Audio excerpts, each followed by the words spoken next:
Hey everybody, Tony D and Little Jones just off camera down here. I'm petting her. With a screenwriter's rant on Dashcam from Bloomhouse Productions. It's a movie. It's one of these. It's not really a movie. It's more of a ride.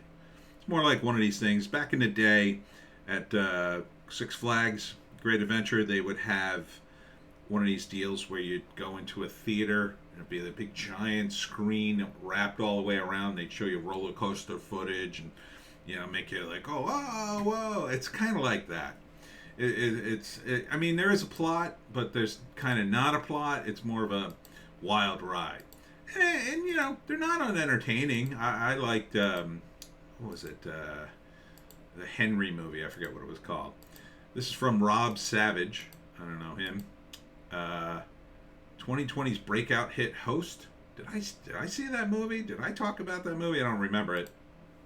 But anyhow, some woman's doing a YouTube show or a live feed from the producers of Paranormal Activity. It's another found footage thing where it's her dash cam.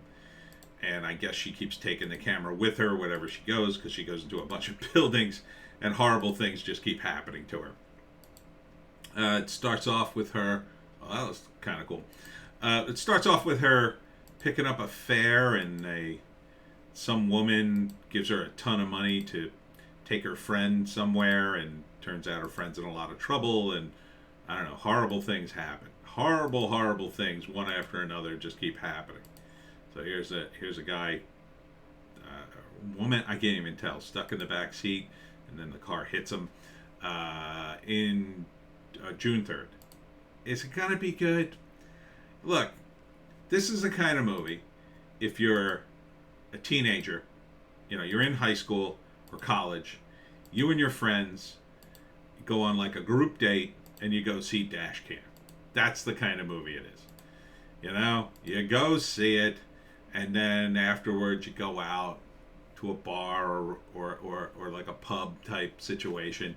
And you talk about the movie and you laugh about it, how stupid it was or how crazy it was and all the weird things. And it's like a date night movie. Now I'm kind of too old for this kind of movie. It's tricks. I'm all, I've seen all their movie tricks. So, but it looks fun.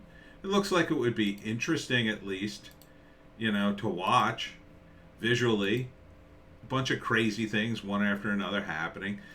This would definitely be a movie to see inside the theater. It would be more fun to see it inside the theater than I think on your computer or at home on a TV. I don't think it would be nearly as good. And you would want to go, I think, with a group.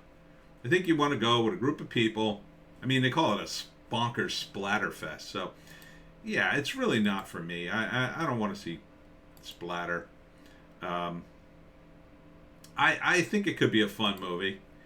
I think it could be fun. It's kind of like the Cloverfield movie. That was all right. I enjoyed that. It was a little more high end. I think there's a little bit of low end in that realm. But, so first act, I mean, this isn't like Act 1, Act 2, Act 3. This is Act 1, Act 2, Act 3. I mean, it just goes right through the roof. And then it ends with probably everybody dying, like in the Blair Witch Project. And the Blair Witch didn't reach those heights really. So this does have more money than, say, a Blair Witch, but probably has less money than, say, Cloverfield. I mean, and in some respects, it's like this is a movie. It probably cost a few $1 million, but they made it look like it was some handheld shot thing on YouTube with all these people talking who aren't really people. They're all fake for the movie. So would I watch it? Under the right conditions, I would. I wouldn't seek out this movie because to me it's not a movie. It's a ride. It's a carnival ride. So if I was in the mood for that, I wouldn't want to see it by myself. I think that would be boring. If I was on a date, maybe. If I was on a group date, absolutely. Right? Hey, everybody, why don't we go see a stupid movie? Dash cam's out. We'll all go see it, and then afterwards we'll go to the bar, we'll go to TGI Fridays or whatever. Like, that's the kind of movie. It's perfect for that.